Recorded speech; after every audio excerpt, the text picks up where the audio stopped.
got a load of inscriptions there, very modern inscriptions. But it's part of the fact that people have actually visited this stone for quite some time.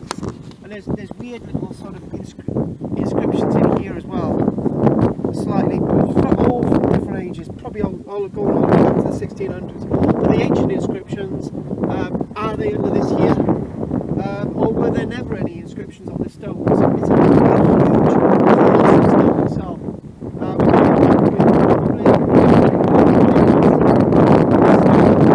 It says 25, 30 huge.